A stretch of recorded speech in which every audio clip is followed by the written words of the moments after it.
Our first story is titled, Am I the a-hole for refusing to babysit my nephew, even in a family medical emergency, because my brother and sister-in-law lied before? I am my brother and sister-in-law's only relative in the city.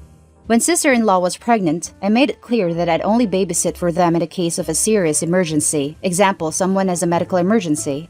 I won't babysit if they just wanted time off from being parents, because I don't have the free time for that.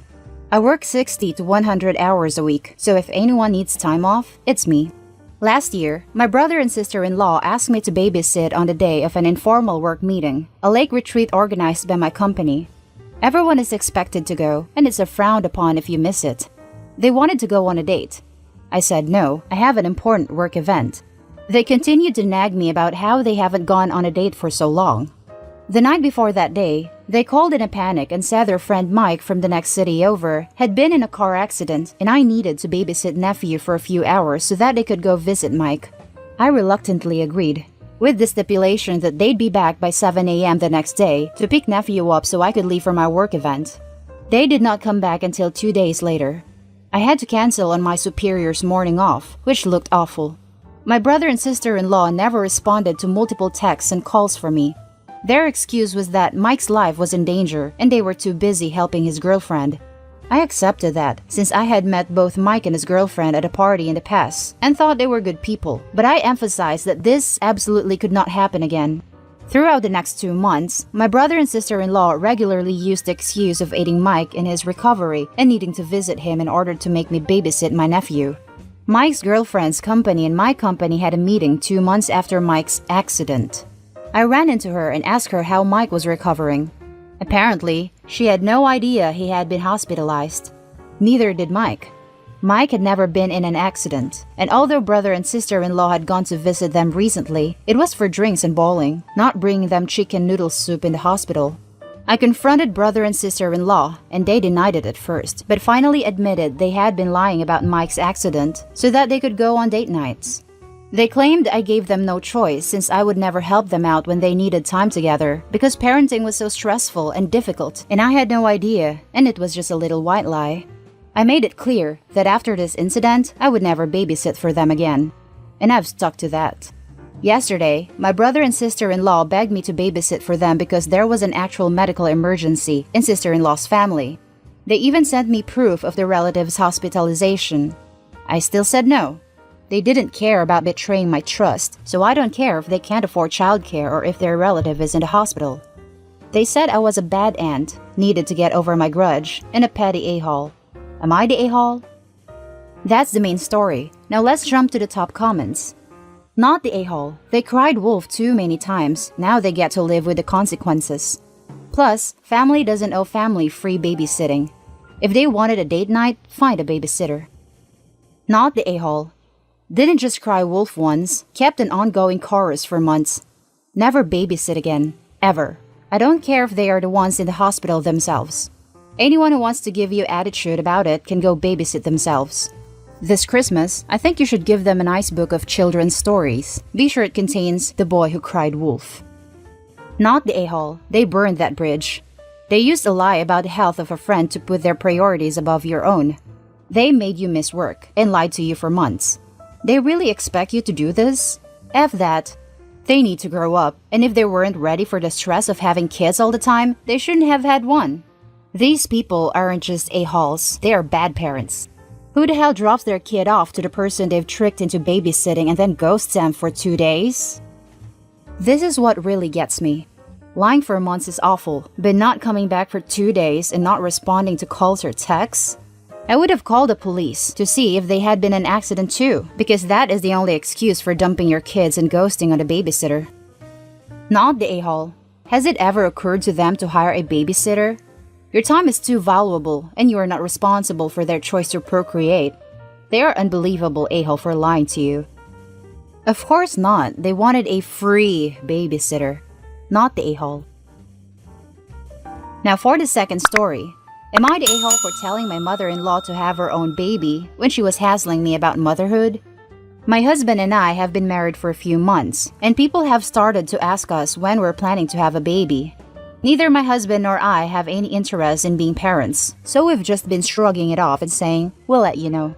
This past weekend, my mother-in-law told me that she wanted a real answer and not an excuse. So I finally just told her that we have no plans to have any children. She wanted to hear my reasons why not. So I told her that being a parent is too much commitment/responsibility. It's too expensive to raise kids in the country where we live. Climate change makes me uncertain about future safety of our planet, and I don't want to put my body through pregnancy. She said that all of my reasons are selfish, and that it's wrong to deprive a potential child of love just because I don't want responsibility, and that it's unfair to the rest of the family that I'm stopping them from passing on their genes and continuing a legacy.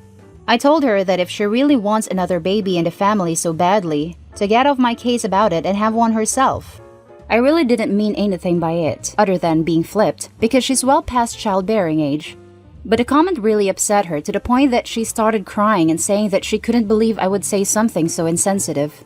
She refused to speak to me any further about it, but later told my husband that it was a horrible thing of me to say, while knowing that her own husband had died before they were able to have as many kids as they wanted. I didn't know this. It's not something she had ever mentioned around me. My husband said he remembered her mentioning a couple of times over the years that she wished she'd had a daughter, but nothing more than that. So, I feel like she's overreacting to what was a snarky remark, but not meant to be a personal insult, and that she started it in the first place by giving me a crap about not wanting a baby. But she thinks I owe her an apology for crossing the line, and my husband agrees that what I said to her was harsher than what she said to me. Was I the a-hole here? Now let's read the top comments. Not the a-hole. You accidentally said something hurtful and hit a nerve. That is, however, because she pressured you to have a conversation about why you didn't want kids. She caused this scenario. Play stupid games, win stupid prizes. I think if you feel like it, you could apologize for hurting her feelings because you weren't aware she wanted more kids, but I really think you're in the right here. It's not even that hurtful. It's true. If you want another baby in the world so badly, have one yourself. Don't force it to someone else. Not the a-hole. Pressuring people to have babies has always been weird to me, especially once they've expressed that they don't want one. Why do you want to put a child in a situation where they are potentially unloved and their needs aren't met? Not saying you'd be a bad parent, but as a child-free person, that's always been my take. Also, it's freaking weird when people start asking about babies because my brain always goes, why are you concerned about how much sex I'm having and where my partner is busting? Invasive much? Definitely not the a-hole. She shouldn't have pushed it. Not saying you'd be a bad parent, but as a child-free person, that's always been my take. I'm sure that I would be a bad parent, honestly. The very idea of having to put my life aside for a baby makes me so resentful already. Not the a-hole. She can't really blame you for her projecting her past onto your life, especially when you didn't know her past. Knowing her past now, I'd say sorry I didn't know, but there are no apologies needed for your not having a child. That's your choice. Also, what the hell is a potential child? We're just imagining people that don't exist to be harmed by lack of love?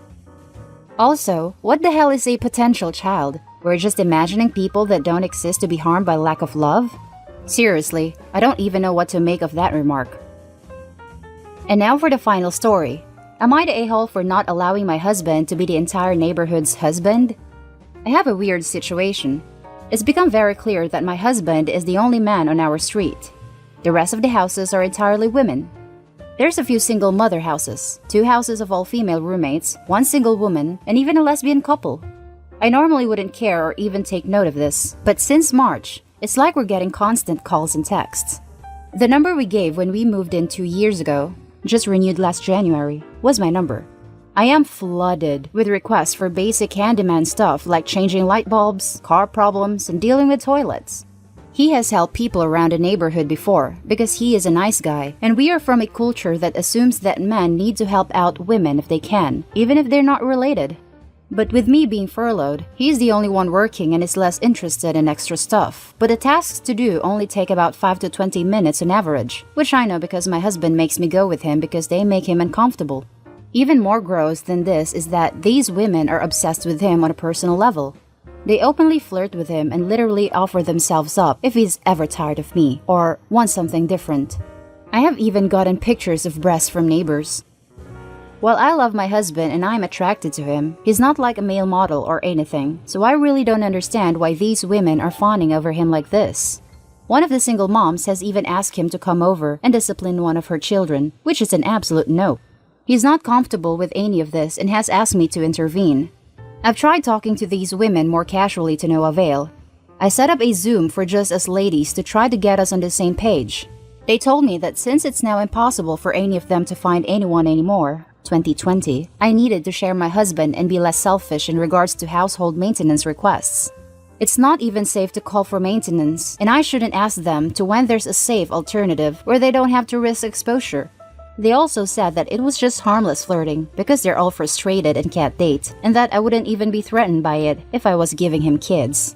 I've talked to my own family about this, and while they say that the women should be less forward, I should be more understanding about how hard it is for a woman to be alone, because my own mother was alone. Am I the a-hole for not just dealing with it? Now for the top comments of this post. Not the a-hole. These grown women should learn how to complete basic home maintenance themselves. Start sending YouTube videos to them instead of your husband. Seriously, especially crap like changing a light bulb. As a woman who live alone, YouTube has been my best friend. I can do most basic maintenance around the house and all sorts of DIY. I even built my own bed from scratch. I don't expect applause for any of this, obviously. But if I can do it from reading WikiHow and watching YouTube videos, they can too. I'd hate to be so dependent on another person that I couldn't change a light bulb. As for the flirting, Jesus Christ, they can F right off. Not the a-hole, but your husband is also way out of line. He's not comfortable with any of this and has asked me to intervene. I've tried talking to these women more casually to no avail. I set up a Zoom for just us ladies to try to get us on the same page. How did this suddenly become your job? Why are you setting up a Zoom call for all these women? Why are you filtering their messages and answering their calls? No wonder these women don't stop doing what they're doing if it's you who tells them to stop and not your husband. He really needs to stand up for himself and say no to these women. When we originally moved in, there was a push to exchange numbers for everyone in the neighborhood at that time for emergencies. The number we gave for that is mine. Not the a-hole. You both need to start telling them no. You don't need to get them to agree that they're out of line. You just have to say, sorry, can't help. Or, if you don't feel comfortable doing that, could you show up to help? None of these things they need help with requires a penis to do. Wait, how do you change a light bulb without using your peen? But seriously, now you've put that image in my head, I have to strongly agree. Opie and her husband need to start saying no, and the jokes about her insecurities coming from them being childless need to stop. Opie, not the a-hole. And that's the end of this video. As always, hit like and subscribe and drop a comment below. I'll catch you in the next one. Stay safe.